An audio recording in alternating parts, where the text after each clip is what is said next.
Good evening, ladies and gentlemen. Thank you so much for joining us for tonight's edition of HR Mentorship Learning Series. And tonight we'll be looking at a topic titled Practical Strategies for Becoming an Effective HR Manager. Ladies and gentlemen, our facilitator tonight is Mrs. Rita Babalola, and she holds a Bachelor's of Science in Chemical Sciences and a Master's in Business Administration in Human Resource Management from the Lagos State University. Furthermore, she's a member of the Nigerian Institute of Training and Development, and of course, a member of the Chartered Institute of Personnel Management of numerous certifications, among which include, for example, a certificate of accomplishment on small business enterprise growth to greatness.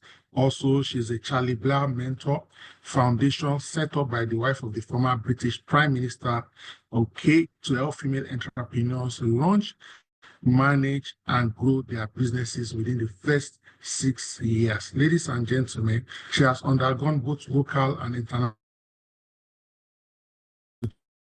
Her banking experience spans the defunct Fountain Trust Bank, which later became Heritage Bank, and she also worked extensively with Guaranty Trust Bank, where she was involved in relationship management and credit packaging for clients. Part of her responsibilities included new market development, majorly SMEs, and so on and so forth. Rita is playing a pivotal role in steering career trajectories of numerous individuals and so on and so forth. She complements her wealth of experience.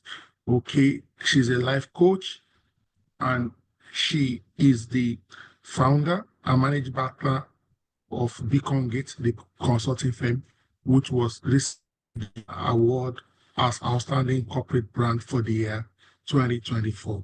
This year, She was also celebrated amongst the top 10 exceptional professionals in human resource management practice in the year 2024. Ladies and gentlemen, I'm excited to hand over control of this session to recap the practical strategies for becoming an effective manager. The next voice you'll be hearing is Okay, good evening, everyone. Good evening, every one of you today. And I think just 2 weeks ago was when I was present on this great platform again to talk about effective presentation. Yes, I think effective presentation, the art for public speaking. So it's an honor again that I'm here today to talk about the practicalities of becoming a manager.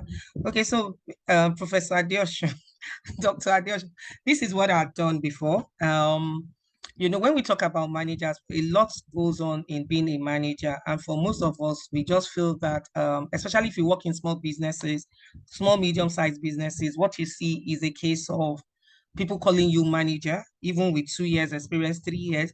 So there's always this debate out there that when you tell people, oh, with 3 years experience, can you be called a manager? And then you see people that will tell you, no, a 3-year experienced person cannot be called a manager. It has to be somebody with the high skill sets, with the experience to go with it, with the emotional intelligence. So I want to ask participants here, are you for the divide that says you must necessarily have a wealth of experience before you can be called a manager? Can we just drop in our responses and let's see? We're 17 here. Let me take myself off it. We're 6. Let there be 16 people. What do you think? Do you have to have up to 8 years, 10 years, 12 years before you can be called a manager? So if you feel it should be less than 5, it should be less than a particular years of experience, let's just drop in our comments. What do you think? People should have more years of experience before they are called a manager, or anybody can be called a manager? Please, let's drop comments in the chat room. Let's just even see, if we're to conduct a poll right now, what would you say about being a manager? What do you think? So let's drop comments, please. Let me be reading comments out.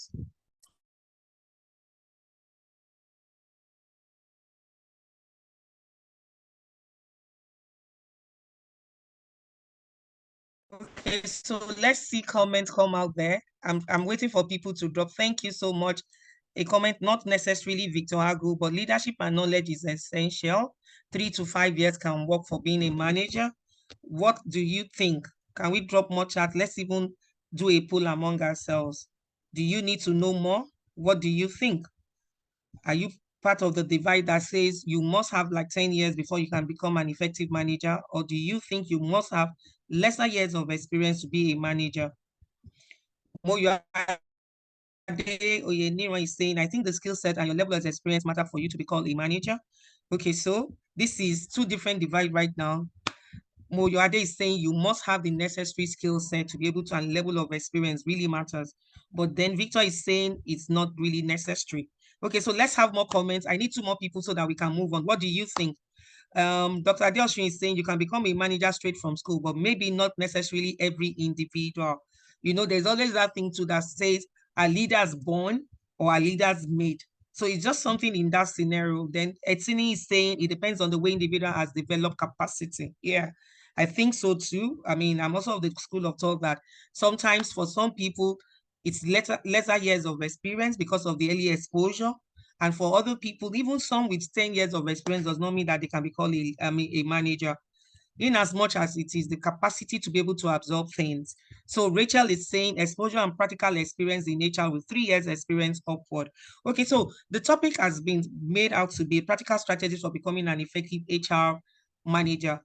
But Dr. Adeosun, I want to crave your indulgence because I just went all overboard to being a manager, because before you can become an effective HR manager, you have to start with the first level. The first level is the management of people, irrespective of whether you're an HR person or you are not an HR person. So you must know how to manage people before you can be tasked with this particular responsibility of being an HR manager, because with the HR means that it is a step higher, because that means that there are other processes, other things that have been entrusted in you. You are a custodian of all the old processes that has to do with the organization. And you know, with the new way of thinking now that it is HR business partner and not necessarily HR for HR or HRM, but now you have the new ideology that says it has to be HR business partner. Tunde is saying, going by the proper structure, using public sector now, it takes 7 to 10 years. It's important to go through the rank and file. Yes, leadership and capacity is essential, because sometimes when you look at it, there are some things people with 3, 4 years of level of experience cannot manage because of the emotional intelligence that is involved, or because of the maturity that needs to be used to handle certain cases. Okay, so in between the divide that we all have, but we all agree that manager, when you get to manager, is a new total experience for some people. So you are entrusted into that position, sometimes without the capacity to handle that position. I have a client right now that I'm managing. That's why we call it the practical strategies, really. And I met this client in May. One of the issues that they are having right now is the capacity of its managers. Because it's an IT company, they have a lot of engineers on their field. Those ones that have been saddled with field work and those ones that have been saddled with administrative work. But what do you now have? When certain people are moved from the field and moved straight into administration to start managing people, there will be some of the engineers that will reject the position outrightly. They don't want to be managers. They will tell the organization management that, no, I don't want to be, just leave me out in the field. Let me be with my field people. Even if it's 3 people, they are even desirous, some are desirous of even having managers to their title. But you have engineers that will tell you they don't want to manage people. They just want to do their thing. They want to be just technical managers. They just want to manage skill set or a project. They don't want to manage people. They don't want to manage resources. So this particular organization have been having issues, and the issues really is the capacity of its managers. When they move them straight from the field into the administrative role, which is the managers, they are not necessarily groomed, number one. Number two, they are not supported by any training that organization will organize. So they are just left to just develop yourself, O Israel. You are left on your own. You are left to grow yourself. You are left to develop yourself. You are left to grow yourself to in whichever dimension they think you can find yourself. So then they now started having issues with performance. So where you had individuals that were single contributors, individual contributors to success, they could handle projects alone. They could handle projects with minimal resources. They were excellent administrators. They were excellent executors. But by the time you move them to come and manage people, there's always a disconnect. And for most of us, we were not really groomed, neither were we trained really to become managers. We just found ourselves in the role. And if you work typically for small side medium organization, honestly, I've seen 2 years, 1 year tell me that they are HR managers, or they come in, they tell me they are managers. So when you want to offer them roles that involve a larger scope of operations, they will tell you that if the title is not there, they won't take it. Some have built their career, they've hinged it on title. They don't want to listen to anything that does not have to have with that managerial title, whether it is appended as a prefix to their name. They must have that title there. So today we are just looking at managerial skills all in all. We're looking at the fact that for the new generation of managers now, what do you need to become effective? What are the things that you must do to be able to become an effective manager? Since after the period of COVID, we've had new things come into play, even to the point where managers of managers are finding it difficult to manage people. I, for one, when Dr. Adeosun was introducing me earlier, I own a business quite all right. I manage people. I manage clients' portfolios. I manage clients' expectations in terms of their people process. And then I still have issues managing people because now we have new generations conflict coming into the workplace. This was not the case about 5, 10 years ago. It was just coming up. But immediately, let me say pre-COVID, we started having issues with the generational gap. How do you manage these people? How do you manage these skill sets? Those are the disconnect that we find in the workplace. And for you to become an effective manager, you must know that there are certain skill sets that you need to develop. You must be able to harness your internal skills, your latent potentials that you have. You must work it in alignment with your experience. And experience is not be clouded by just one singular experience of what you have experienced in life. It is the totality of your background. It is the totality of the different workplaces. It's the totality even of your friends' experiences, your colleagues' experience, because we share information. Those are the divide that we find among ourselves. And as managers, the challenges are quite varied. Is either you are contending with people that have been so saddled with so many issues on the net. Even there are days that you don't even want to go on social media, but social media will find you. You are with someone you don't even want to put, you didn't put on your LinkedIn, you didn't put on your Instagram for maybe days, but there is no way you can isolate yourself from what is happening in the world. So as managers, we have a lot to contend with. And then the rapid changing technology is another thing. For most of us that don't love anything technology, like I said the other day, I always want to run from technology. But now I have seen that I have to also learn the world of tech. The ones that are quite germane to my work, I need to learn about them. So if you want to be an effective manager, you just have to be open-minded that this is a new environment. People now, you just hear people lead with empathy. You hear different slangs, different things coming up. Before you get used to one, another one is dropping.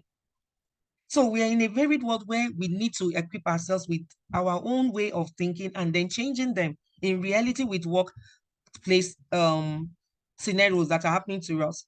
So who is a manager? If you go through the dictionary, if you go through the web, there are 5 things that usually come to mind when you talk about managers. The ability to be able to organize people, not only people, but resources. So you have resources that are both human and non-human resources. You must be able to lead, leading with empathy, leading with authenticity. Those are words, those are slangs that we hear right now. And those are with the reality of what is going on in the workplace. You need to be able to control. You need to be able to plan, organize, administer. Those are things that is just generic to management. We always know that Peter Drucker they always call him the proponent of management, is the great management guru. So surfing through the internet today, I was like, okay, let me even get other definition of managers. You get to hear, oh, they are responsible for getting work done through people. You get work done through the people because you must lead. In leading, who are you leading? You're not going to lead animals, you are leading people. And because people have different backgrounds, they already have different varying responsibility, work pressures, work expectations, differing personalities, you must begin to contend with them. So the world of manager today is quite different from managers of maybe like 10 years ago. When I started working, I know some of the things I have had cause to face. Most of the managers that I worked with earlier in my career, they did not face it. When I started my career, we were saddled with Blackberries. It was more of Blackberries. We didn't even have internet. The internet we had then was like, it was restricted to the senior officials. But right now, you are just not left, you just must get yourself equipped in various ways. So today I will be sharing a word of knowledge that is more practicable to what issues are. Sorry, I have a bit of tongue bite, so it's affecting my tongue a lot. I think I bit my tongue while I was eating, so I'm feeling pain there. So it's changing the way I'm talking. So I hope people will be able to hear me well because my voice is even sounding funny to me on it. So, but when we talk about managers, we're saying they are the people that are responsible for planning, organizing, leading, and controlling resources. Resources could be in two elements. We have the human resources, and then you have the non-human resources. The non-human resources, you and I know they are assets of the organization. They are physical assets. They are even processes. They are things that can contribute value to the organization. And of course, the human part of us, everybody, human being is a social being. We must be able to relate to people. We must be able to relate to people relationally in terms of your emotions. How do you manage it? How do you manage the emotions of people that are under you?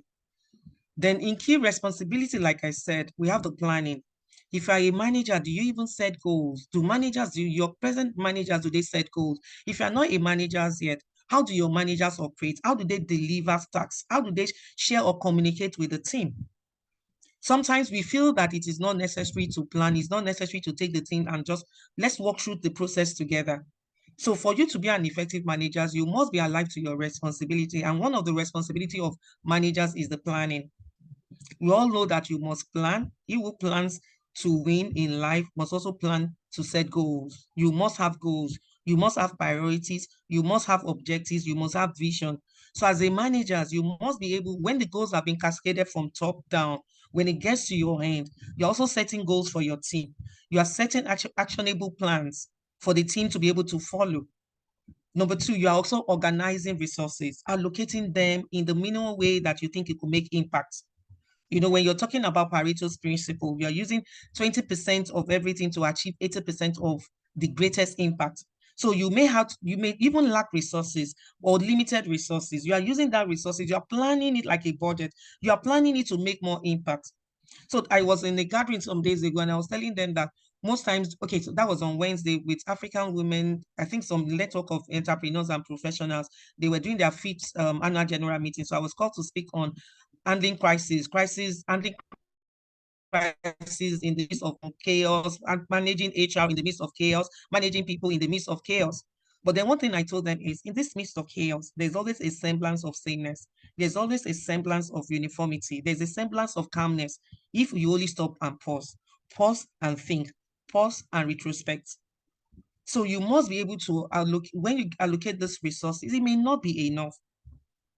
So when I see my business right now going to where we are right now, I'm always like, wow, so this thing could happen like this. But then there were times that we didn't even have any resources. We kept on plugging on. So as a manager, you must be an effective manager of resources in allocating the little resources that have been given you. People will tell you that, oh, I have this problem. But then organizations that have been keyed, they've been conditioned to have problems. So it's the way you handle them as a manager. Manager A can handle issues, projects effectively more than manager B. Leading, you must be able to inspire the people you lead. You must be able to motivate them. You must be able to guide them. You must be able to enforce some habits and behaviors. You must be able to celebrate little wins with them. You must be able to appreciate the people you lead so that they can give their best to you. So leading right is also key for you to be an effective manager, and then monitoring. Those are parameters that we know that a manager must always have. The responsibilities is being saddled on you. So far you are a manager, you're wearing that cap, manager, you are wearing so many robes. And as wearing so many robes and wearing so many caps, you must be efficient in managing resources optimally. And to be able to do that, you need number one, planning. Planning is key in everyday life, in your everyday work, every day. When you come to work every day, the things that are important is the planning stage. You must learn to plan for the week. I was in church earlier today. Honestly, I mean, I would tell people when we say, oh, work-life balance, work-life this, you must know. No, there's a way you integrate these things. When I just start coming in, you know, when my husband would tell me then that, okay, when he gets his inspiration from church, he will always go with a notepad. He will always go with something. You will think he's just jotting what they are preaching, but sometimes his mind is somewhere else. He's already like thinking ahead of himself. So I found myself complaining then, but coincidentally, sometimes that's what I do as well. I'm thinking something else, and work pressure is just intruding into my space. But then I set a quiet moment at that particular period and I start noting it down. I tell my team members that if you come to work on Monday and that's when you decide to start writing to-do lists, then most part of your work has been impacted upon negatively. You don't wait until Monday morning, Tuesday morning to do that. It's usually a day before, or you are thinking through your thoughts. It will come in. So that's why I'm of this word that you must have work-life integration. There must be a balance, quite all right. But then it is not the way we've been carrying this word and bandishing this word that, oh, work-life, separate work, separate life, separate everything. Have closing time. So don't get me wrong, because I also have done something in my own life right now that I'm working on it. For the last 3 weeks, I mean, I've been going home with my kids when they close around 4 o'clock. Maybe beginning of this year, if they had told me that I would do it, I'll say never, it can never happen. But as we grow on in our career journey, you begin to know how to prioritize things. You begin to know what works for you. So working for you and saying, oh, because the word is saying prioritize work-life balance, I must be able to know that I close by 6. So when work intrude, I mustn't work on it. No. So you must find a balance in planning, in organizing, leading, and also monitoring whatever it is that has been given to you. So what I've come up with are typical challenges faced by managers that can also impact on their deliverables, impact on what you do, impact on your effectiveness, because you cannot totally isolate yourself from the world. One of the things that we also do is we have bosses that will communicate to us. We have bosses upon bosses upon bosses. So if you're not your direct boss, you just have one boss, good luck to you. But if you have two, where it's cascading down and your direct boss may be overlooked in the scheme of things and somebody else is bypassing your boss to talk to you, then just know that you'll be faced with unclear expectations, because you are not only reporting to one person. Though in your offer letter, they've given you your direct report. But if you work in small, medium, and even in larger corporations, you see that unclear expectations from bosses that even you don't report to can affect your effectiveness on the job. Because when you have to report to a group head and your group head is what will happen next?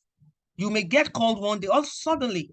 So those are unclear expectations that you didn't even plan for encroaching into your space.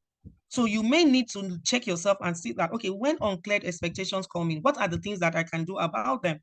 There are challenges you face in your scheme of work. So in your span of control, whatever it is that you can have within your means, you know about it. What are the expectations? Are they communicating clearly? Then number 2, the ineffective communication channels. For some people, your boss will communicate to you by emails. For some people, it is WhatsApp. For some people, it is by text. So you need to be able to define it. Your boss should be able to define it for you, even to your team members. This is how I want to be communicating. Please check your phone every 1 hour if I'm away from you. If we are working together in a silos or we're working together in a similar office, it is just something that we can see each other. I can communicate and work across the decks and meet you and just talk to you. But where we don't work in the same space, what happens? If I send you a text message, how soon should I expect to get a response from my teammates? How soon should I know I should expect to get a response immediately to a client if I ask you to send a mail to a client? How soon or what will be the medium of exchange of communication? What are we communicating? How are we receiving communication? Are they really saying it the right way? Because sometimes we feel that, oh, when you pass across information, you don't wait for feedback, then that means it has not been communicated effectively. Sometimes people tell me I talk too fast. So sometimes I check myself and I ask, okay, what did I say? Can you just explain in clear terms to me what you think I have just told you now? Or can you just repeat before you leave my office? So sometimes you need to be able to defend and be able to define most of these things. Once it is said, did you get the clarity in the job responsibility that is expected from you or the task? Unrealistic deadline. Most of us do this a lot. Maybe by chance, you have neglected to do your part, and then we're pushing it to the next team members to set deadlines that you did not meet yourself. So you encroach into another person's space because somebody else has encroached into your space. But then you should be able to span it and know how to plan your work. So unrealistic deadlines are also things that managers face. And sometimes because they are beyond your control, a certain deadline, a certain job scope has come into play. They need to share the roles, they need to share the job tasks with different people. But as managers, you need to be able to know what you can work for you. If it's not, like I tell people to really, as managers, you can also define to your managers, your boss, that if they have set unrealistic deadline, please, can we look at this time thing again?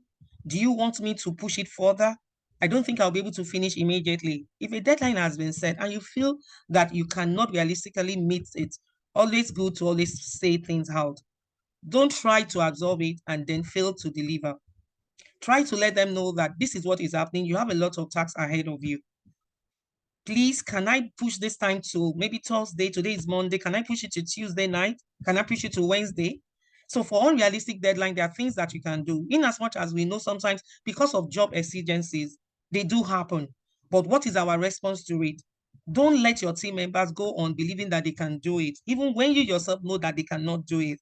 What's the essence of giving a job to somebody that you know is slow in writing, and that's the person you've given the minute to, and you know the minute has to get to the senior executive, maybe probably before the end of the day. So why give it to Rita when you know Rita can struggle to write? Managing conflicting personalities. Sometimes we manage people that we think we understand our team members, and then issues happen, and you begin to wonder that, oh, why is this person like this today? Maybe this person is being faced with pressure, unplanned pressures that's just crept in, and this person doesn't know how to handle it. You've given this person a task, so how do you manage this? Rita was once a performer, so what next? Rita should be saddled with all the work.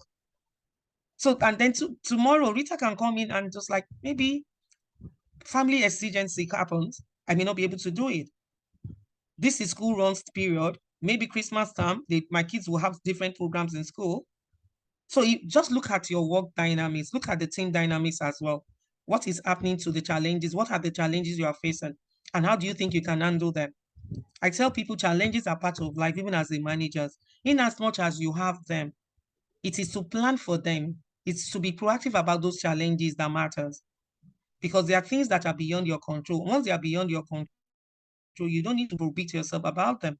Because the more you put pressure on yourself to try to resolve it, the more it will escape you. And because it's escaping you, the pressure will keep on, and then you begin to lash out on your team members. So you need to know how to manage conflicting personality, even of your team members. Because life happens.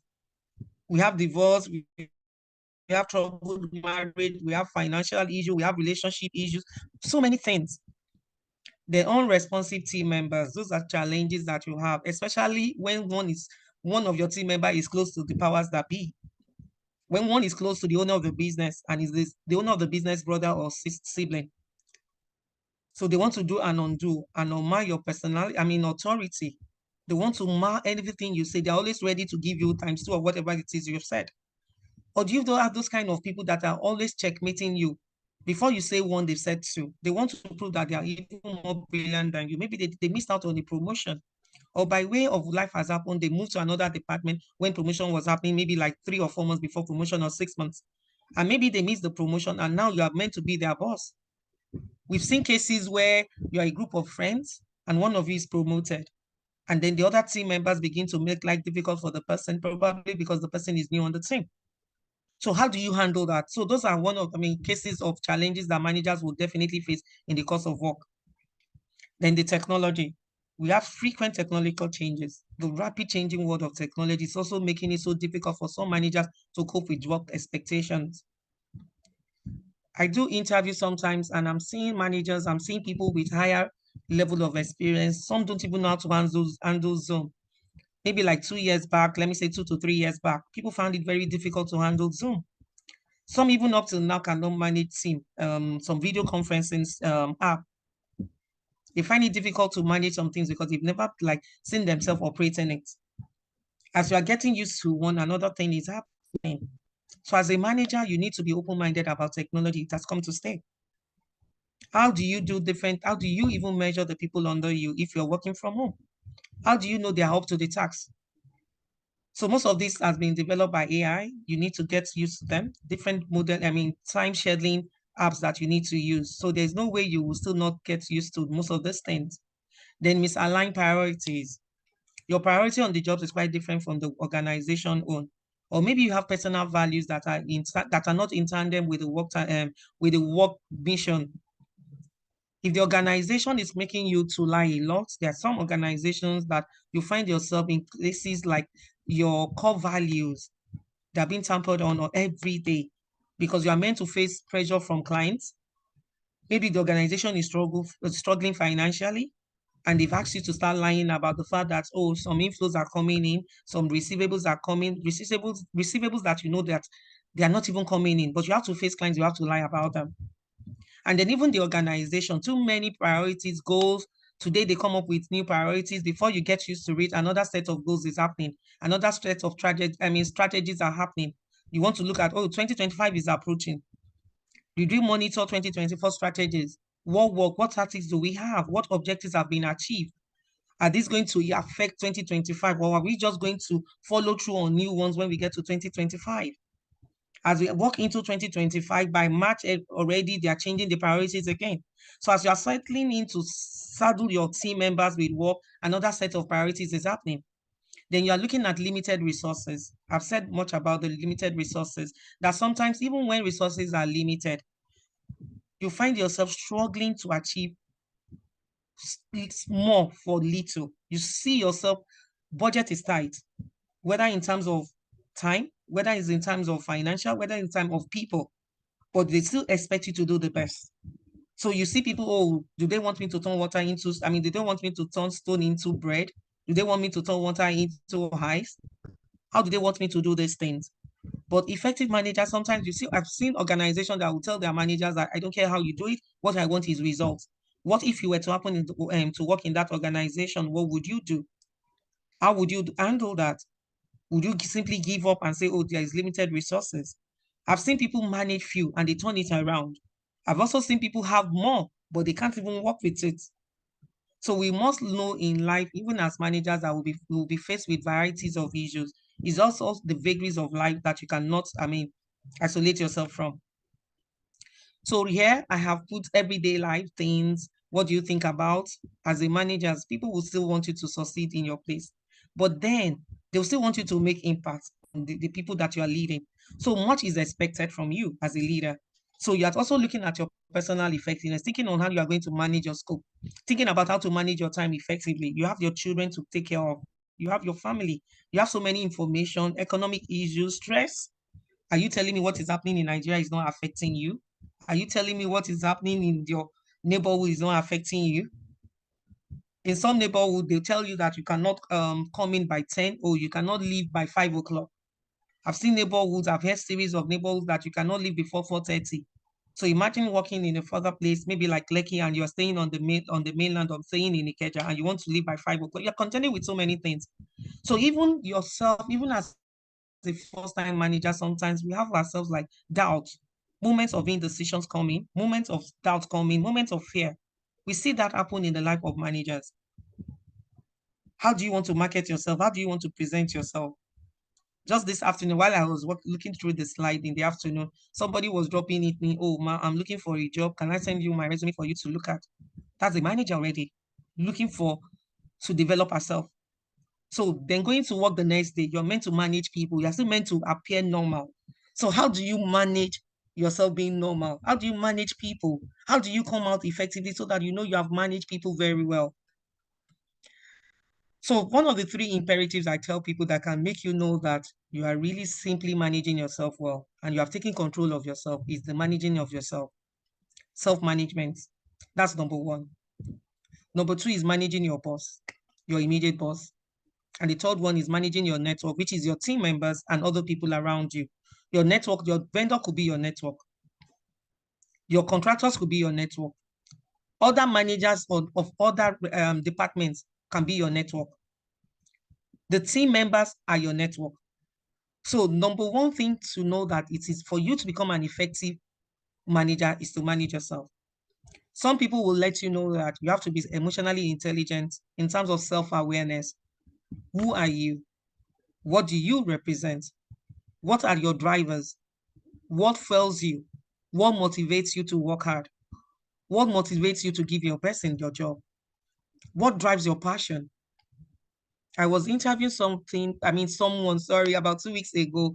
I have a mentor that I look up to, and then she asked me to help with identifying people that are supposed to be on the mentorship, the next set of mentees.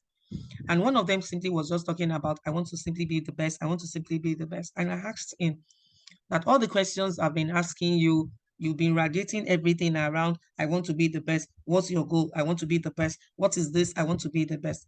And I said, looking at you and listening to you, honestly, I could depict something from you, your background. You have a background that maybe probably you were challenged, and you look up to, like, your life must not be like this. And he said, yes. That is that worked in a place, a government organization for more than 20, 25 years on level maybe less than 10 years level, as in not even up to 8, what do you call level 8. And then that he remembered when they moved from their previous apartment to another one, and he told himself, all this thing is just a vicious life cycle. Nothing has changed for their dad. He sent himself to school. So for him, what fuels him is, I can never let my life be like this. My background, where I'm coming from, I cannot be the same image of my father. He sees his dad as somebody that did not improve himself when he had the opportunity. So he fuels himself with that self-management of, I must give myself a target every quarter. What is changing for me? What is improving? What do I need to do to be better? So imagine if this person gets to the level of a manager. This person will be a type A person. He will consciously and unconsciously work to drive himself and to drive his people. So one of the critical things that you need to know as an effective manager is the ability to manage yourself. Nobody is that important more than yourself, because your ability to manage yourself will impact on the efficacy of your leading role, which is the cap you are wearing, manager. So just having that title is not enough, or managing people, because you have to manage yourself to be able to manage people. If you cannot manage yourself, then you cannot manage people. So I will keep on reiterating, and I want to say it again. Number one critical thing is to manage yourself effectively. In fact, that is more than 50% of the job. If you can manage yourself. What are your pressure triggers? When you get to certain job situations or work situations, how do you react? What triggers you? What are your pressure triggers? When you get to the point you cannot control your emotions, when you get to the point you can control your emotions, you need to be able to put the gas pedal and put a stop on it. Am I going to explode because people are not meeting targets? How do I define, or how do people know when I'm angry and then I need to back off? How do I react when this person has met a particular deadline, or I'm being caused to be faced the management, knowing fully well I've done my part, my team has not done their part? Will I be saying that to the executives over there? Or will I take on the blame of my people? Sorry, when I get this, my people, how do I go? When I come back from the meeting, am I going to shout at them? How do they know I'm angry? How can I pass on this discipline, the sanction that I feel that they must also have? Because this is not going to go down the drain like that. So how do you communicate? So self-awareness is key in managing, in becoming an effective manager. So when you're talking about the practicality, the reality check, I have listed about 11 things or 10, and then we'll take it up. Number one, taking ownership. You have to develop a habit to take ownership of all situations. I just use a scenario now that probably you are meant to go and present at a meeting, and you have shared all the topics among the maybe 4 people you lead, or even 5. You shared among 2 or 3 people, and you've given each of them different tasks. You do this, you do that. And then when it was deadline time, you ask them to submit, and they are submitting things that even yourself know that they did not do a very good job on it. You know, there are some jobs that you will do, honestly, that it will be like it will just have been better for you to just have started the whole thing from the beginning, even without giving it to them. So you tell yourself, oh, am I adding to my work? So how do I take ownership of this responsibility? How do I handle the team? In what way would I be able to communicate to them so that they can see that I am on top of my game? Leading by examples comes into play. Walking the talk. I'm sure we hear that a lot. You can put in the chat room, have you heard the phrase walking the talk? Let me see what you have in the chat room. So if you've heard the word walking the talk, okay, yeah, my voice is okay, thank you, but I'm struggling with my tongue, honestly. I have a bite there. Okay, so I can see more people have put their mouth, there is money in the field. That is why you find out most of them don't like coming back to the office, and you force them, they will begin to underperform, so you can return them to the field. Okay, so for those are for the engineers. Okay, anyway, so please, if you've heard this phrase, walking the talk, please let's drop it in the chat room. Have you heard the phrase walking the talk? What do you think it means? I need one person to explain to me, please. Explain to me, what does it mean to you? Just one person to say it. I don't want to be the one talking all the time. If you've heard the word walking the talk, please just drop it in the chat room. And Dr. Adeosun is around. You can unmute one of them to be able to talk. Walking the talk, what is it all about? I want one person to say this. Please, what is walking the talk? What do you think it means? Walking the talk. I'm waiting, please. Ayodele, walking talk is about doing what you say. Practice what you preach. Yes, what more? I want people to drop leading from the front. Thank you, Etene. So that is just what it is. If you're taking ownership of it, let people see you doing it.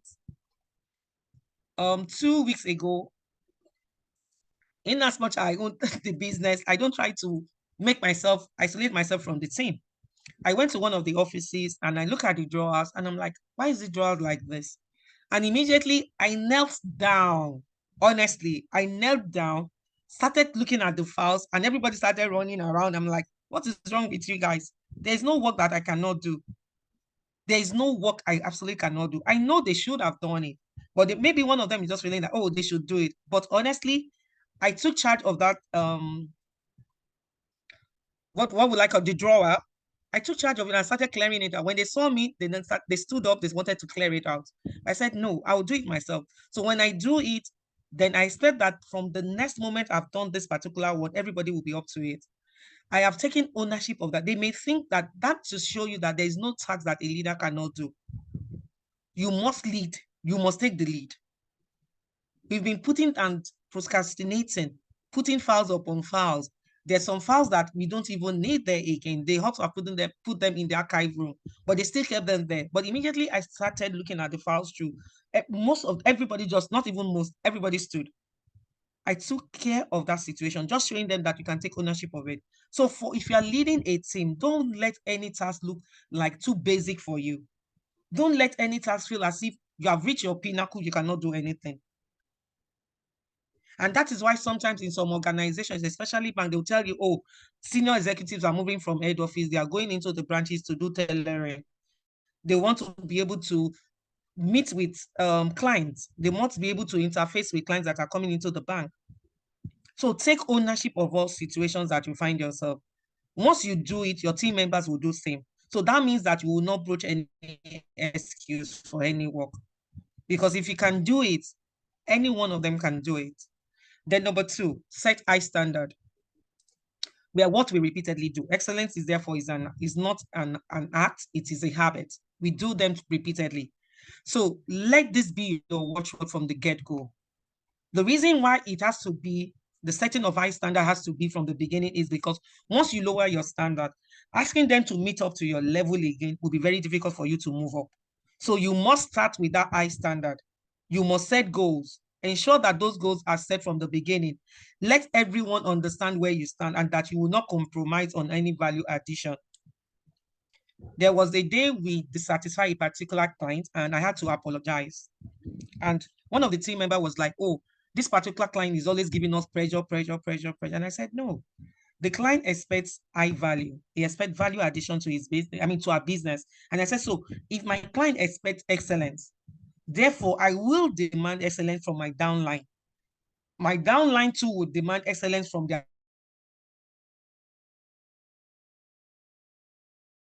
manager. What are the things that you cannot compromise on? Work deliverables. Let them understand from day one where you stand in terms of work attributes. Let them say, oh, you are difficult, you are this. They will come to the reality of the fact that you don't compromise on standard. And those are the things that makes you visible in the workplace. There are days when promotional issues will be discussed. You may not be in the room.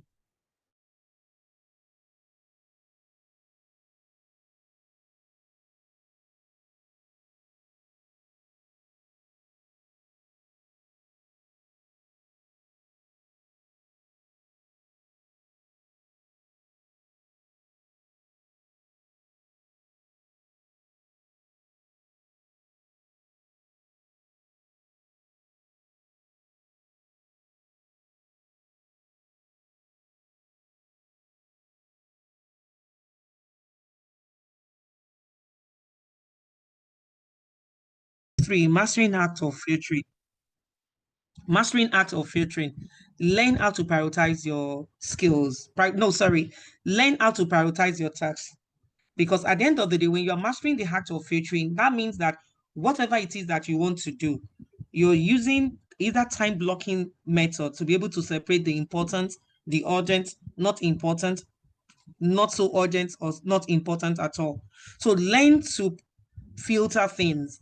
When you learn to filter things, you will learn the art of prioritization. You will know what to prioritize as highly significant. What are the things that you can always like procrastinate on? What are the things that you need to work on? That brings us back to to-do list. Is as much as, like I said earlier today, I was listing out some things in church and I prioritize it. Let me count the numbers of things that I will tell you what it is and I will read them out for you to see. So that sometimes you just need to know that prioritization is key in life. Even as managers, you cannot totally isolate that from yourself or underplay. Okay, so I listed out, okay, so those are the things I was supposed to do. I wrote water payment. I'm supposed to make payment for water. That is for my to-do list. There's a business on the sideline that is water payment. Request for 100 packs. I've listed it out. That means I need to make a request out. This is what I listed out in church, number 2. Number 3, appraisal for 2 people. I wrote it out. I wrote their names. Offer letters, internal and external. Then there is an LPO we are supposed to work on. I've listed it out. Ankara wrapping, gifts for my staff. I wrote Ankara wrapping. I know who to delegate it to tomorrow. I've already listed out. That was in the morning, 0909. Confirmation issues. I listed out those things. Salary schedule for 2025. I've created that. Creation of BGL new emails. Why am I saying this? And then HR mentoring, review of the PowerPoint. That was the last thing there. So why am I saying it? I've learned to prioritize things. I've learned to put myself on that pedal that, no, I need to list them out. And for what I've listed out here, I listed 1, 2, 3, 4, 5, 6, 7, 8, 9, 10. I have handled at least 5 today. So by the time I'm going into tomorrow, I've already done 5 of those things. Online, people have started dropping messages for me that I'm going to work on tomorrow. That is for clients, I mean, most especially. But they are joining in my list. I'm just telling you that you need to learn how to prioritize and put structures in place that will work for you. You can't go through life without having anything that works for you as a manager, because other people will now bring that pressure onto your own space. So when you have pressures coming on, how do you put structures in place to be able to handle and deflate them? You don't let other people's pressure come onto you unannounced. If you yourself, you are not prepared, because the more pressure comes from you, the more pressure comes from others, you would not be able to manage yourself. And remember what I said earlier, ability to manage self, ability to be an effective manager starts from you being self-aware and managing yourself effectively. If you don't manage yourself effectively, you cannot impact on the people you are leading. Learning how to prioritize most urgent and then most important, and then every other can wait. When you've done it, you can put the other to the next day. I recently was discussing with someone and she told me that, oh, Rita, I have learned to work at pressure breaking space that I have never thought of. And that's because one of the team members, the most senior team member, relocated. And when the person relocated in October, the organization felt that, oh, let them wait till next year before they get somebody in. So instead of sharing the role round, they felt, oh, she was the one that was good at this particular one. She'll be able to handle the pressure. So she's not handling 2 bits. But then the thing she said that, oh, one of the reasons they must have picked her is because she prioritizes her tasks. And I said, okay, what do you do? And she told me that when everybody is leaving by 5, I don't leave by 5. That I leave by 5:45 or 5:35. And I said, why? She said, when they leave, I review my day activity. I review each of my team members, what they've done. I must review before I leave, so that by the time they are coming the next day, I've already listed out on my jotter what some of them will do the following day. And I was like, wow. And I said, how long have you been doing it? She said she's been doing it before, I think some months ago, even before this person relocated. So what works for you? How do you manage the act of filtering your work tasks? How do you do that? Then number 4, know your employees. Know the people, know the strength of your team.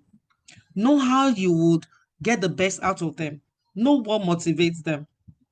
Everyone is good at something or the other. It is just because we have not been able to highlight it. There's someone in my workplace that we keep on talking about something as in, oh, this girl cannot do this. But we all agree that this girl is good in marketing. You can give her any task. She will struggle with it. But tell her to go out and get something, she will get it done. So know the strengths and weaknesses of your team members. Find out their career aspiration. What do they want to do in the next 6 months? What do they want to do in the next 2 to 3 years? Encourage and support their dreams. When you support them, when they see that you are connected to them in that front, they will connect with you. Praise them openly. Commend them openly, but then discipline them secretly. I know most of us don't like to be talked down on, but it took me a long time, probably because of the environment that I grew up in terms of my workplace. I work in a place, I mean, for how many years? We know how banking is, and I was in marketing. So there's nothing like discipline secretly. It was discipline openly. But then working with new generation gave me a bit of a rethink in managing people, singing praise of people openly, and then trying to call them. I told them something on Friday and I said, see, I've learned as well that sometimes most of us don't know that we manage a lot of things as managers. And now what is this? You have about 4 or 5 people you are leading. And you are meant to be on target as well because you're also being monitored. You also have a manager you report to. Your outcome is the beginning of another person's work. So the outcome of your downlines, how do they manage tasks that come from other people? Those are your upstream. What comes from another department is your upstream. When it comes down on your table, how do you share the responsibilities? You must be able to know, oh, Tunji will handle this one better. What are the roles? Because for some of us, we don't have job responsibilities that are already clearly defined. This is what I do. This is what I do them. But where you find yourself that anything moves is any job that you see you do, any job, you know, those things in the university, that is how our works are. In some organizations that are not structured, what you find yourself do today is what you may not find you do tomorrow. So you need to learn how to know the strength of your team members and then give them tasks according to their strength, something to make them improve. And then the weaknesses, it's not like you're going to abandon it or neglect it totally. No, you must begin to get them to see that they are weak in this particular point. What do they need to do to improve? Set them on target, different from the others. Provide honest feedback. Let them know that this is where they are good at. This is what you need to improve on. Give them deadlines to be able to do that. And then number 5, listen more than you speak. Listen more than you speak. Sometimes when we take decision on the spot, we tend to lose balance. We tend to give wrong advice. We tend to make mistakes. But sometimes when you allow your team members to talk, you're also at the same time thinking about what they are saying. You're listening attentively to what they are saying. You want to get what they are saying. You want to just feel their pulse.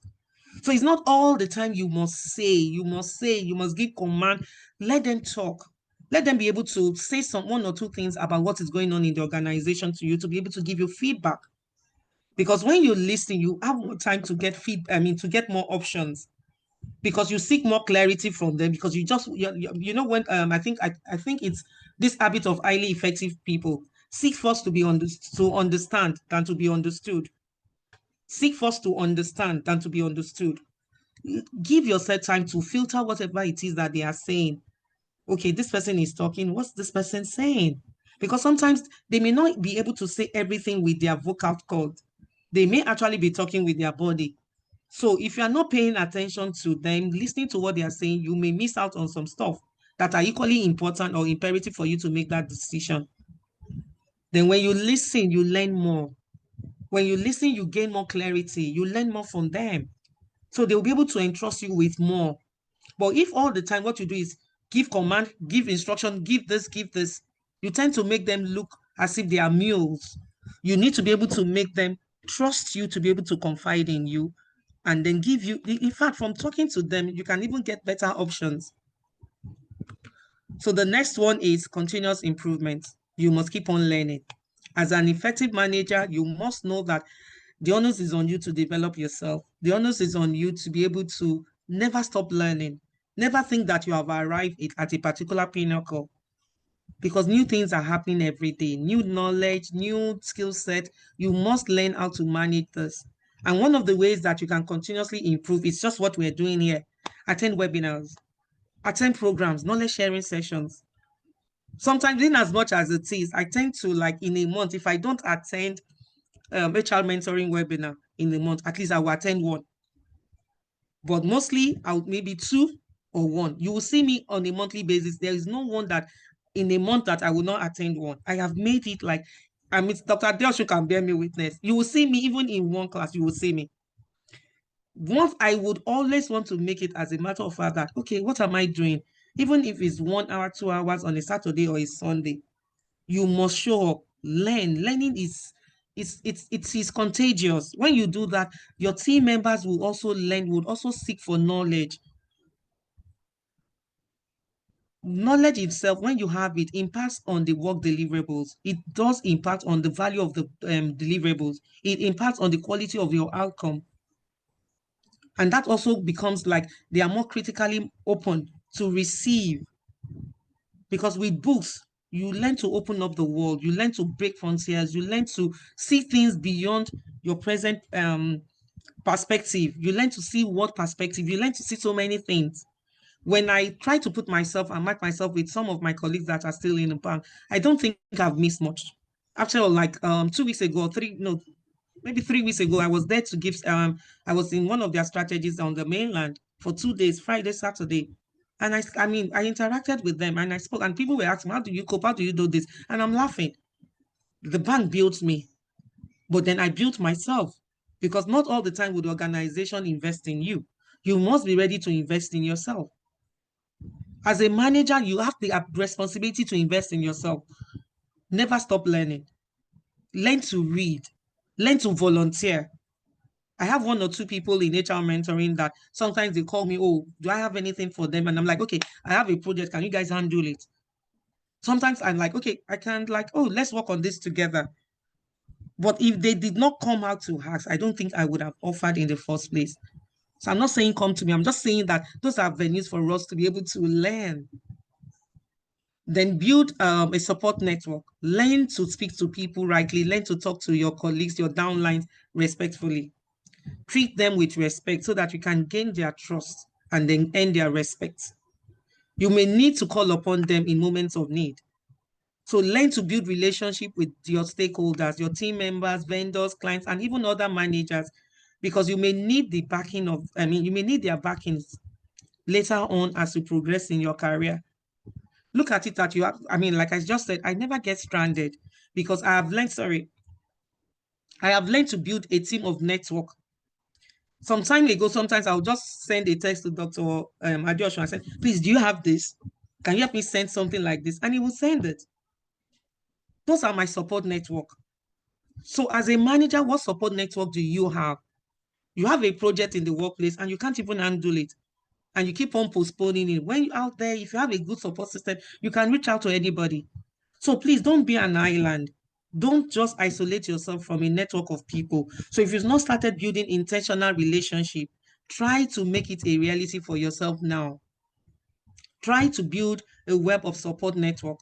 And they're usually your friends, your colleagues, your family members. I have a younger sister that is very good in, they tell, oh, Rita, you're right, but our last born can write, can edit. So anytime I'm doing anything at all and I want somebody to do a quick review, I just send it to her. That's my family support system in terms of editing for me. You can never go wrong with a strong support network. And then number 8, do nothing. There is power in the world, as in let's wait and see what will happen. The team will not break. Learn to relax. Learn to see and ask yourself before taking any decision. Count up to 10, 20 minutes, 10, 20 counts and just wait. Do you need to make the decision right now? Why don't you just wait and even try them out? Let's build their capacity. Oh, something has happened. Let's throw it open to the house. Let's throw it open to the team. What can you do?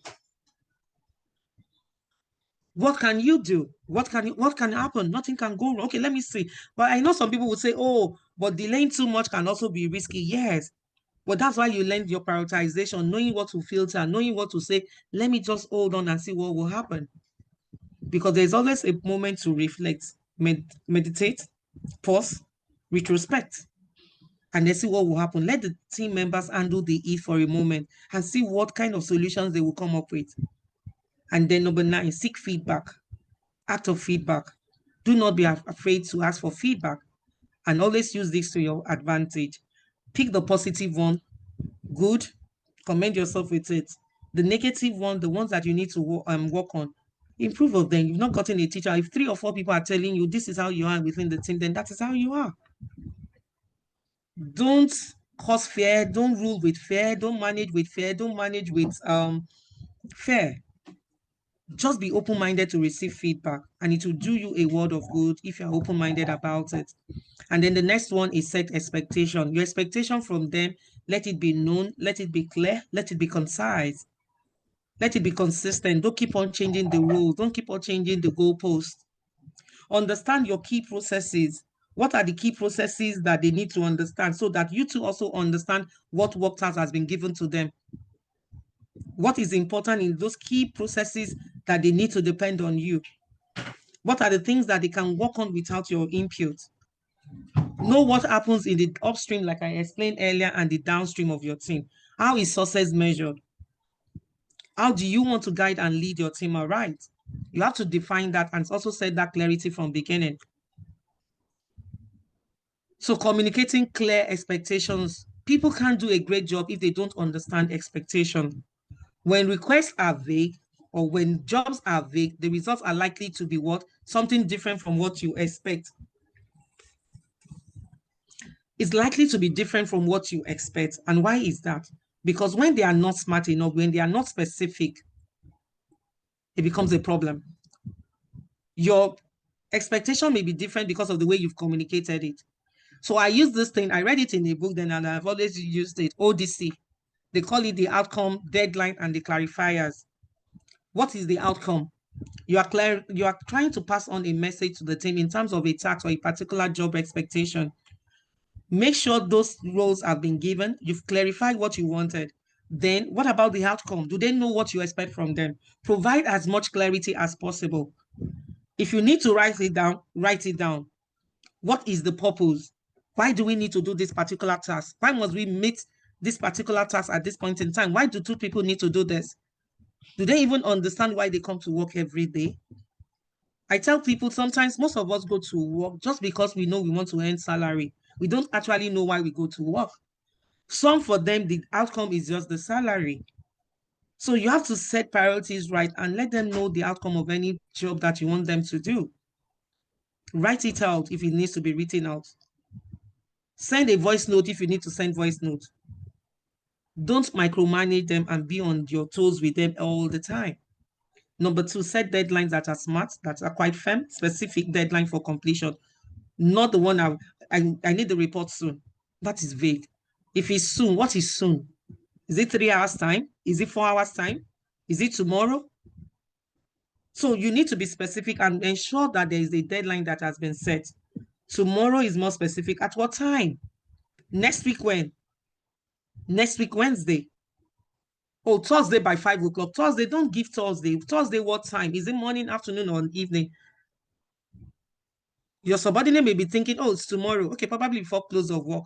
And then all of a sudden by 9 o'clock, you are saying, please, can you send the report in by 9 a.m.? When all along you've given the report more than 3 days ago, you just said, oh, I will collect it. But you were not specific. So you now put them on due pressure to be able to submit unduly. Then clarifiers, do they have time to come back to you? Are they going to come back to you with fear? Are they going to come back to you with reputation? You need to be able to give space for people to clarify and ask questions. Like I said earlier, sometimes I pause and I tell them, okay, you repeat what can you repeat what I've said? Let me even see if you understand. Because sometimes, most of the time, you just see that you are shocked because they didn't understand you. So you need to be able to leave room for people to be able to ask questions. Are we on the same page? Is there any ambiguity around here? Do I need to clarify further? So you need to be able to do this with your team. Then recognition and reward. Try to reward, even if it's a recharge card. Just buy 500 credit. I tell managers that most of the money that you earn, some of it are for your team members. That salary that you have, I was taught really that that portion of your salary, even if it's some certain percentage, they are meant for your team members too. Try to leave a little room for a bottle of Fanta. Try to leave a little room for recharge card. Try to leave a little room for granite or plantain chips. Honestly, sometimes try to leave a little room for transport fare. Even if it's 1,000, even if it's 500, the next bus stop, take a 500 naira. This will help you. Those are little rewards that you may count them as insignificant, but they go a long way in acknowledging that you are their boss. So you are sowing into them to be able to give you the best of themselves. So it's not all the time it is always about complaint. It's not all the time it's also about tax. There must be a balance in reward and then recognizing people. Then another way, if you don't use the ODC, that's the outcome deadline and clarifier, in managing clear expectations and communicating your job expectations to your team members, you can always use this, set SMART goals. We all know what SMART goals is. Make it specific, make it measurable, make it achievable, realistic, and then put time bound. There is always the need for a time element to be factored in any role, any task, any job deliverables. You must learn to put a time, a tenor. You must have a time period on it. And then always clarifying that the goals also goes with the organization objectives. What is it that you want to clarify with the team and has been cascaded down? Is it following the organization objective, or you've brought your own context that has not been approved by management and you feel you should just add it there? But sometimes in order to also get the buy-in of your team, you need to also involve them in the democratic moment. Make sure that they get involved. You know where you're going, but sometimes you push it to them. Okay, what do you think we should do? Do we do this now, or should we do it by tomorrow? Some of them, oh no, let's do it now. We don't want to do it tomorrow. Get them to get involved in the process. Honestly, it may be that you want it done tomorrow, but there is a way you push all them. You know, like we used to say, they'll tell you they know the mumu button to press of your boss. They also know the mumu button to press of your team members. Know your employees, know your team members, know how to press the mumu buttons. Let me use that word. Know how to intelligently guide them towards your own outcome. Sometimes you get confused because everybody say, no, not this one. No, let's do this one. You get confused. If you take a pool, it's a tie. If you support this one, it's like you are following this particular set of people because, oh, you are closer to this set of people. But you will find a balance, honestly, because you must know your team members. You must know what makes them tick. You must know how they interact. You must know how they will behave under pressure. A good boss will know how to manage all these dynamics of their team members. Know when it is that you can say, okay, I can cover for you. Where do you want to, where did you say you want to go to? Okay, quickly go before the divisional head comes in. Don't worry, I'll cover for you. When you know somebody is high performing, support them with all those little things. Monitor progress and provide feedback. I've said it earlier, feedback is key. Then communicate clearly and frequently. Always have a check-in. The benefit of job clarity and expectation is increased employee engagement. Once you define what you expect from them, honestly, you get their buy-in, your productivity is enhanced, is increased, and then you have high retention rates among the employees. So this is another one that we all need to do. And as leaders, sometimes we fail to do this. We assume that we know how to do that. Sorry.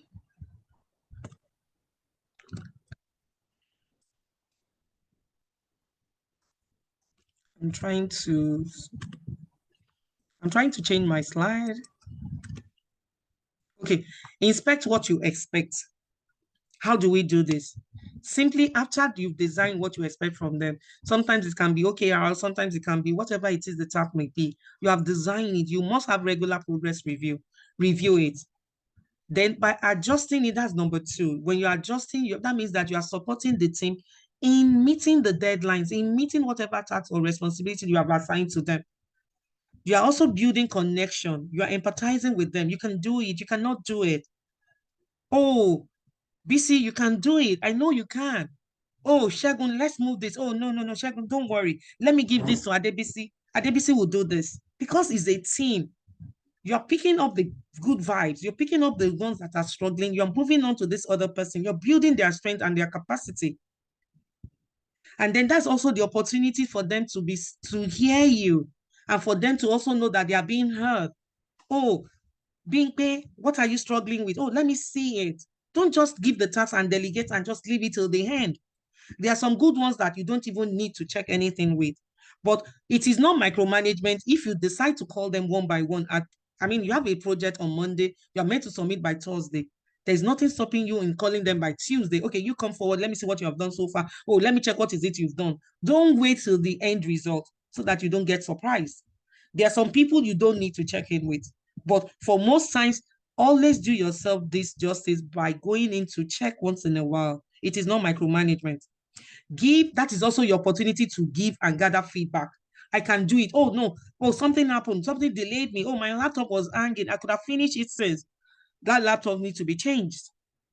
If it's becoming more frequent, because those are the opportunity for you to be able to impact your team members. Oh, when I'm using this system, it's always hanging. Because if you don't go to check, you won't know. And when they are telling you, you may have the ability to just disbelieve them. But if you've gone in to check about their job about 2 or 3 times, oh, how come Emeka is always complaining about this laptop? Emeka, let me see. Okay, then that means it's now time to write to admin to we want a change of laptop. It may be that Emeka has been managing, maybe before Emeka came in, maybe Sodia has been using it before. So during period of adjustment, when you also check what they are doing, is when you coach and guide them. And that is when you also enforce habits and behavior. What are the things that can also improve their performances? What are the things that can also be, enablers for them? Sometimes I've seen my staff, when they are working, they open up to 10 different or 15 items. And then they tell you that the system is slow. And I'm like, they've taught us this. We brought somebody in and said, don't open too many links. They kind of slow down your stuff. I look at their desktop. Some don't have folders. Okay, let's do folders. Everything about bank correspondent, put letters in one, put this one here. You'll be able to teach them those habits and behaviors that you want to enforce. But if you stay glued on your desk all the time, you may not be able to gather all this information about your team. Remember, we said, know your team members. How do they work? How do they operate? You may find it that when you go to their desk, that's when you notice that, oh, somebody's switching off the laptop the wrong way. But once you want to do things, you'll be able to guide them to the right path. Oh, next time you're doing this, there was a moment that I also learned how to do something that I want, maybe copy paste something, and I want to copy everything. There's a way they taught me, and I was looking at one of them, and then he did this. I picked up something from that person, that particular moment. We also use it as an opportunity to learn. So inspect what you expect and then repeat the process all over again. Number 3, understanding leadership style and its impact on your team. I won't dwell more on this so that we'll be able to take one case study, because I'm also looking at time. I think I'm talking too fast or talking too much. Okay, so understanding leadership style. We have all been wired differently. I remember when I was in the bank, they called me Mother Teresa. And when my boss used to make fun of me that I'm always the boss that always give. Give doesn't mean in gifts, gifts. It's I take so many things. I'm the one that would not talk. I'm the one that will carry on the weight of my people as if I'm Mother Teresa. He's always making fun of me then. And then I got to another place and then I was called witch. Oh, this woman is too hard. This woman is too first. You must do this. So sometimes situational leadership comes to play as a leader. So in as much as you know the different leadership style, I have mentioned that so that at every point of the situations that affect you, it may be that it is autocratic that is needed at that point in time. You need to apply it. It may be that it is democratic that is needed for you to meet a particular deadline. You must apply it. Beginning of the year, most of us are laissez-faire. We just want to oh, let's just see what they go. They've not read budget. Let's just move with the wind. Let's move with the tide. And then we just take it easily. But then leadership means that you have to empower your people. You must be able to inspire them. You must be able to talk to them. You must be able to let them get to see where you're coming from. Leadership authenticity. Let them see you share value, share of yourself. Share what you know with them once in a while. Let them see, oh, this leader is all about learning. This leader is all about transformation. So have a blend of leadership in order to be able to harness the potential of your team members. Because you are as good, you can only be effective on the job based on the outcome that they are delivering in the organization and the impact that they are having on the total picture. If the impact as a team is not being felt in terms of the team dynamics, in terms of your team goals. So sometimes I go to organization and I'm telling team managers and I said, okay, do you have a team goal? And they will be looking at me. Okay, yes. You are the accountant. You have a team of 6 people. Yes. What's the mission of your team? And they are looking at me. I'm like, set something so that they understand the language of your department. So that when outsiders come in, we say code 101. We'll just be looking. Outsiders will be looking, what is code 101? But your team member knows already what is code 101. Build languages around your team so that you can impact on your team members. Your hands-off approach in managing and empowering them also matters. So leadership style is very important. Know where you stand in the scheme of things. What kind of leader are you? What kind of style do you practice? How do you communicate? How do you handle pressure as a leader? Do you bring out the vision out to play for people to understand the concept? So team dynamics is about how your team interacts, communicates, and work together. It's all about building morale. It's all about meeting goals. But in meeting goals, the team leader has to be able to build connection, create a collaborative environment where team members can trust themselves. We are because you are. The team leader has to be the one to drive it. You have to be the one to fuel it. You have to be the one to energize the team members' cooperation. You have to be the one to be able to get everybody to be on the same page. You have to be the one to manage conflict because they will arise. Conflict will come in, tension will come in, pressure will come in. Mistakes will arise. When it comes in, do we put that person under the bus and just say, okay, it is Yetunde that has done it. Yetunde therefore will be the one that has the problem. Or is it Usondu that must encounter the problem alone? Even as a team leader, you're quick to put your people under the bus. A team leader needs to learn how to manage those things and be able to manage the team dynamism. What are the dynamics of your team? Can they manage pressure?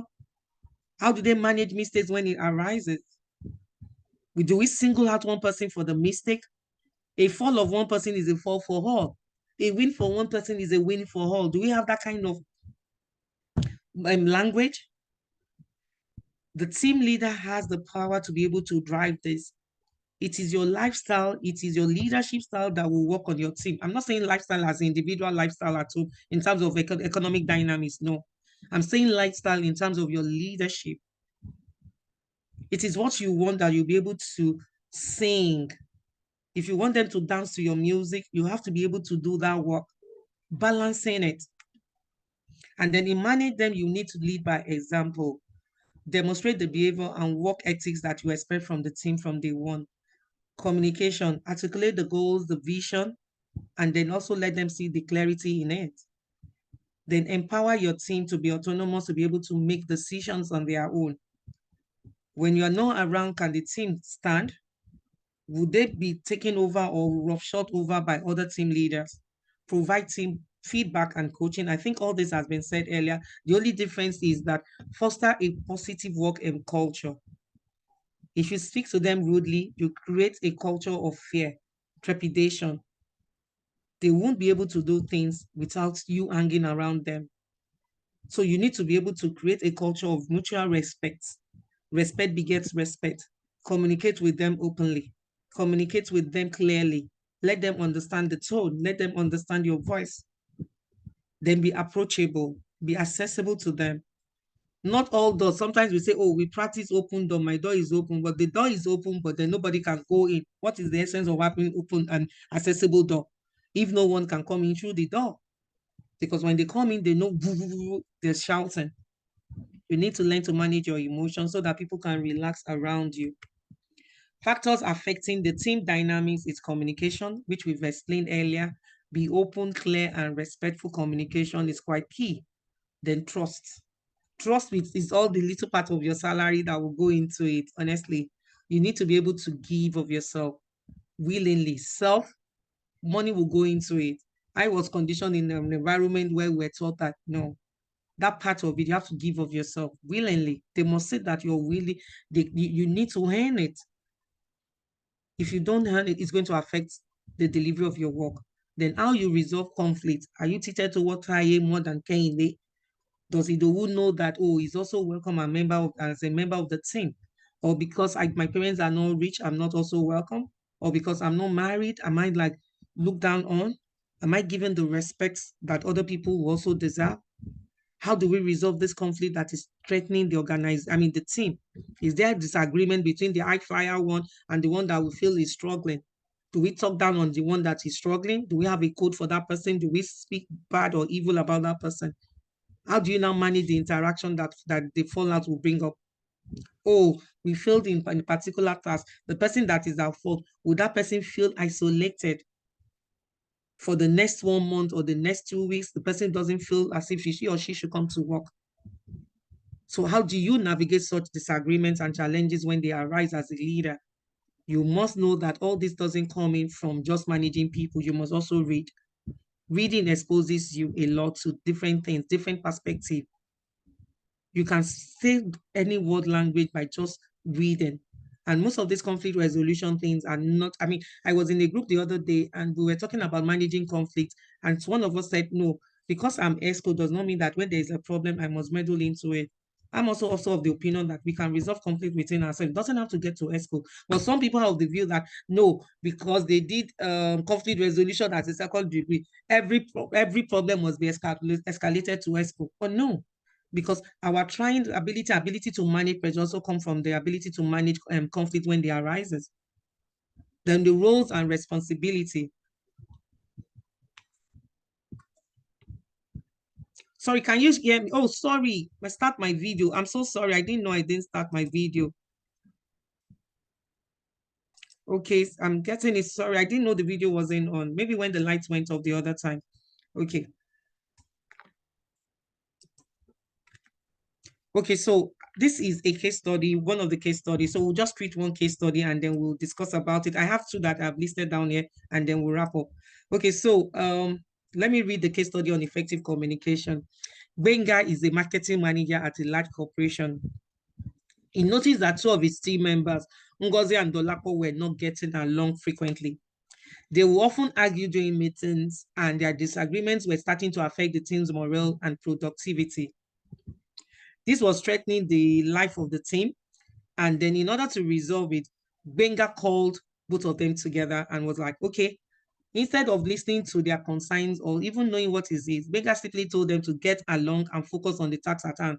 I don't want to get involved. Whatever it is, Ngozi Dolapo, sort yourself out. I really don't like it. And then he went off. So what do you think this kind of situation, what do you think will happen? Let's talk about it. So this is Dr. Joshua. I think this is 2028. We will treat this and then we'll call it a wrap. Let's hear people's view. I've said something. You can read it again and then let's talk about it. What do you think Benga did wrong, the marketing manager? Assuming you are Benga, what would you have done differently to this situation? Let's talk about it. The floor is open. I'm also listening. I want to learn. Sorry, are you hearing me? Hello? Hello, sir.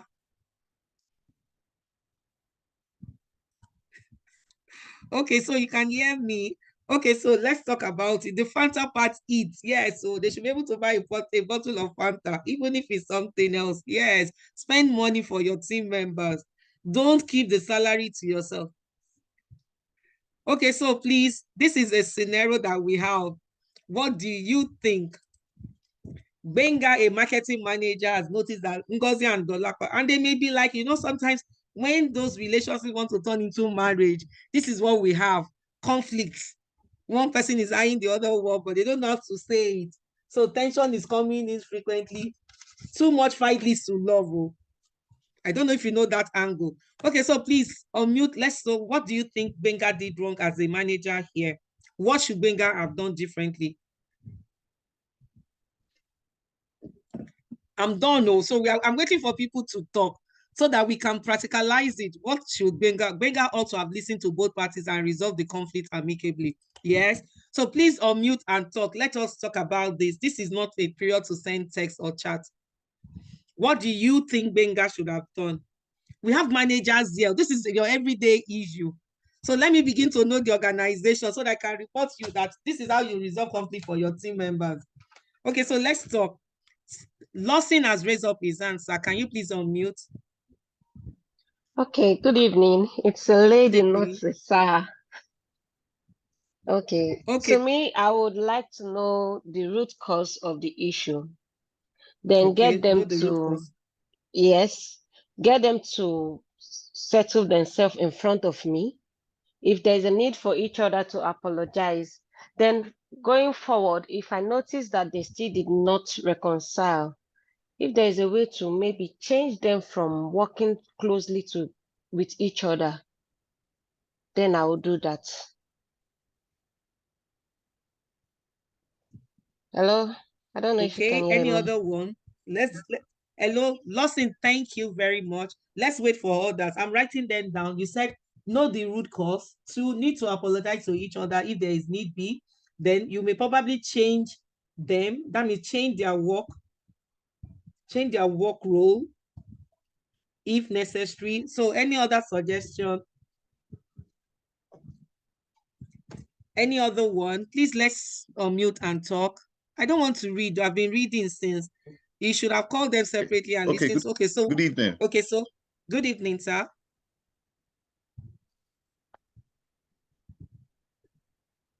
Good evening. Please go ahead. Yeah, my name is Olawale. Olawale. Please go Good ahead. evening, sir. Oh, thank you. I'm actually interested in this scenario because it's something that's happened to me in the past, and I think I resolved it almost the way Benga did, and I saw that it really didn't help the situation on ground. So I agree that in this scenario, it's important to call both parties and hear from them. But realistically, I think that Benga's handling of it is the emotional intelligence and diplomacy will determine whether or not that situation will be escalated or if the parties will live there as friends. So really, I'm also very interested in knowing how or the best way to handle it because it's a very tricky one. There's a way you can engage that it may appear you are favoring a party over the other and affect morale in the long run. So I think it requires a whole lot of emotional intelligence and diplomacy to resolve that kind of situation. Thank you. Okay, thank you. Sorry, I hope you so heard me, much, please. Mr. Wale. Yes, I did. I wrote down here, said it's a tricky situation. Engaging them anyhow, somehow, whether separately or jointly, can affect the dynamics of the team, and then it also affect the morale of the team. We understand, and because we've also faced it, we are also here listening. We want to see the judges and see what they can say. Dr. Adeosun will speak as the final word. They will now open up the floodgate. Okay, so any other one before we talk about it again and bring it out in the open? We need one last speaker to talk about Okay, it. thank you very much, Rita, for this amazing session and this wonderful case study. So for me, I would want to go with what the last speaker said. Yes, I would also resolve this in the same way that Benga has done, but my own approach would be not to tell them to go ahead and resolve it. No, I want to go through the stages of conflict resolution. We'll negotiate, we'll mediate between the two parties, try to reach a common ground, so that at the end of the day, we are able to resolve whatever conflict is between. Let everybody bear their mind open. What are their grievances? What are their grudges? Let's talk about it and then trash the issue out and reach a common ground. I believe when we open our minds to speak, we find the underlying, the root cause, and we are able to provide solution to the issue. Thank you. Okay, thank you so much. Thank you so much. Dr. Adeosun, your floor. You need to say something before we... I have a few more people who wants to speak. Okay, you have more hands. Okay, sorry, I didn't see that. Okay, I didn't see the hands. We'll Okay, go sorry. with Bukola. Etienne, please. Okay, Bukola, you can go ahead.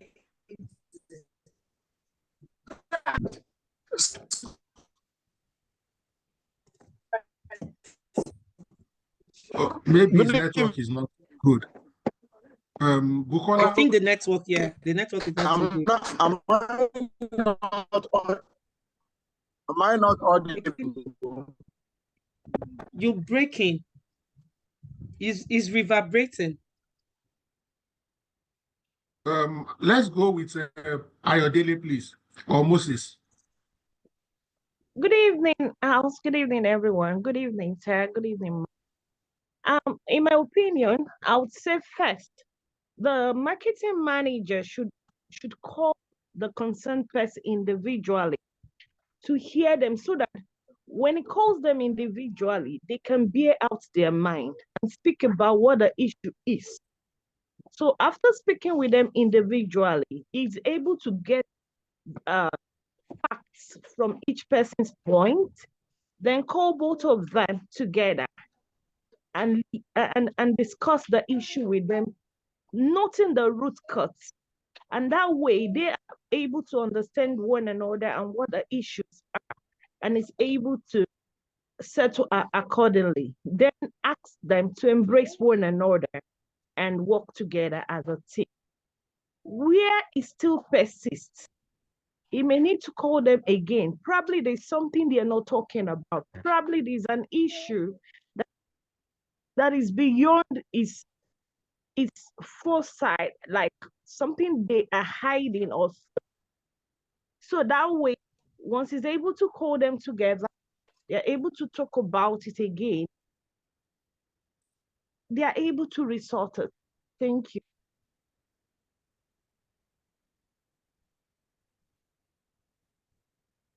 Hello? Moses, you can speak now. Thank you so Moses, much. you can speak. Okay, so thank you so much, Mr. Yemi, for giving this opportunity. Okay, so for me, I think I've seen experiences like this. One thing I've done in the past is to information gathering. You know, for those who are not getting along well in a team, perhaps in most cases they might have expressed their view to one or two persons in the team, trying to have one or two persons, side them. Okay, so what I would do, or what I've done in the past, is try to speak to other team members, gather some information, and so when I speak with those involved, I will get to know if actually they are communicating the actual cause of their grievances. So in that case, I'm better positioned to see how I can help them get along well in the team and help them focus on the core objective of why they are there, which is to get their job done and also relate well as part of a team. But when after the whole of this process, no good results are achieved, I have also gone the extra mile by inviting someone from another department, perhaps another manager, to join in speaking to these two individuals concerned. I also let them know that it's very important for them to promote a good work environment, because if that is not addressed, it will escalate and get others, try to take side. And that have actually used results for me in the past. Okay, Michael, thank you so much. Michael, please.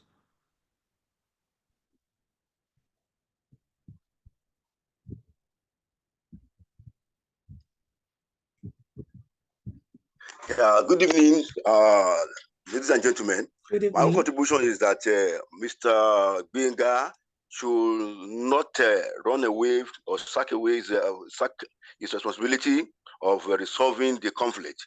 He should allow them to be heard, and so that they will pour out their minds. And if they don't do this, I'm sure it's nearing the resolution of the conflict. Thank you. Thank you so much. People have spoken very brilliantly. The only thing I'll probably add is that I'll take the two of them out for lunch and engage with them. And hopefully we'll be able to resolve it. Over to you, Madam Rita. Okay, so The thing there is we need to take them out either within the organization or outside the organization. But one beautiful thing someone said is the root cause. You have to call them out separately. That is to listen to both parties. If you call them together because of the heat of the moment, and at that point in time, they could take more than the time that you have allocated for that purpose. So you need to be careful. So one of the things to do when you have conflict is get the parties to talk separately. Don't always have the first result to bring them together. Otherwise, you won't be able to handle what will come out of it. Taking them out separately or getting them to talk individually or separately is always the key thing to always know. Don't bring them out together from the first time. Try to listen and acknowledge the person's feeling. Get to know the root cause. When you know the root cause, you'll be able to now know how to mediate in each of these things. Sometimes it's not the fact that conflict will happen that will make you lose your guard. It is the fact that you have not planned or even read anything about conflict resolution. So if you are a leader here, honestly, after today, go and read anything on conflict resolution. Because sometimes most of these things, we just assume that once we get to be a manager, the role, the cap will just automatically fit your head. No. Sometimes things that don't need to get to the point of high exigence, we make them look as if they are like things that are like gas. Once you pour fuel into this, it's inflamed. But because we've not brought ourselves down to seek clarity in how to manage people's emotions, we've not been able to manage conflicts. So even if it's the theoretical one, learn how to read. Go and read on conflict resolution. When you know the root cause, sometimes, like I don't know if it was the last caller that said something about gathering information from others. Yes, because sometimes we judge ourselves by our own intention, but people judge us by the impact of our actions or inactions on them. This is the way I want to do it. I feel this is the way to do it. And I started going out in that path. But what we fail to realize is the impact of our action or inaction. Because you've decided to do it, it may look good to you, but the consequences are quite different from what you started with. So the first thing is call them out separately, get to know the root cause of what the issue is. By the time you speak to them individually, you'll be able to ascertain what is really happening. From there, you will know whether to ask other people, because people will come out to tell themselves that they will never blame themselves. They will always put the blame. Some of us are very fond of doing that. And if you're not careful as a leader or as a manager, you're going to fall prey to this kind of thing. The one that cries a lot, the one that's able to shout and swear and do everything will probably be the one that is lying. But because you feel this person is more emotional, you're going to just take side. Then the second approach is, once you've gotten everything out from them, then you can now think of what is the approach to this thing. Sometimes it's also due to get clarity from other people. Speak to other managers. If you are inexperienced, even if you are experienced, 2 people can solve issues better than just one person. Try to sound another manager out that this is what is happening within your team. How can I approach this? By the time you are meditating between yourself, you're talking about it between yourself and another person, you can have more clarity, you can have more perspective that you can share. And then you now call them. Please do not take it upon yourself to start it and end it. Always try to seek for assistance as well. Because you may be looking at it from one perspective, and somebody, you're narrating it to another person, and they're bringing another perspective that you've not looked into. So once you bring them together, there's something about conflict resolution thing. The ability to let them also know that they need to be open-minded. Whatever will come from the outcome, are you going to abide by this? Get their commitment, get their buy-in before you go into it. Don't leave it to be open-ended. Okay, so we are going out here, like Dr. Josh said, we'll probably go somewhere, restaurant. I have resolved issues that sometimes it is my money I'm using to resolve issues that belong to other people's problem. And that's because sometimes some issues cannot be resolved within the context of where they happen. You have to take them out into a neutral ground completely. So once you get their commitment, what do you think we should do after this? What do you think the person that is wrong should do? Should they apologize? Should we move on? Try to get their buying into it. Let them say something about it. Because at the end of the day, if you don't get their commitment around it, just like what the other speaker said, that what if they don't resolve the issue? Those are things because you've not gotten their commitment from beginning. You as a leader, and that's that part of that Fanta and Coke will work. Because once they see you in that hierarchy, whatever you tell them, they'll go for it. But once they've not known you to be doing this and interested in their relationship, interested in them, when you call them when they have conflict, they'll just be looking at you. You can't get their buy-in. People trust leaders that they've gotten their buy-in. They will respect your judgment. They will respect what you have told them to do. So I don't know if you should do the next one or just leave it. So this is the end of my conversation today, sir, or knowledge sharing session. Thank you. So I'll send the slide and then you can share it with them, and so that they can look at scenario 2. So if you have any questions, we can take it. I think that's the end of it all. Thank you. Thank you so much, Ma. Very excellent presentation. We'll take maybe 2 or 3 questions, if any. So if you have any questions for our facilitator tonight, please raise your hands in the next 15 seconds or less. So this is just about skills. So we all know what skills we should have. From the conversation I've had earlier or the knowledge I've shared earlier, you know communication is important, resolving conflict, being strategic in thinking, like just what we said here, know how to get the root cause of issues. Don't just try to solve issues on your own. Don't feel that you know it all. Get another person to speak to so that you can have a different perspective from the way you're seeing the issue. Then